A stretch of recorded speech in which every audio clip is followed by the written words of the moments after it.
उर्दू क़वाइद वाव मारूफ़। बिस्मिल्लाहिर्रहमानिर्रहीम।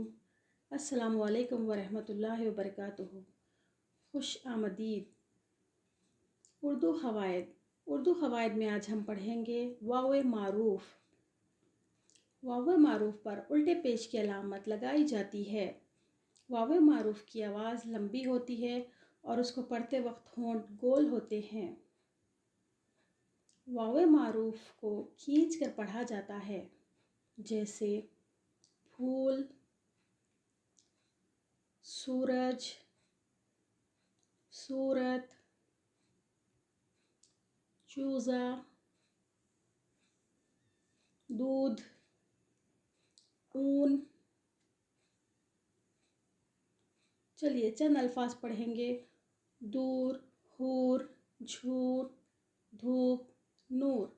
उम्मीद करती हूँ आपको ये वीडियो पसंद आया होगा। जज़ाकल्लाहु खैरन।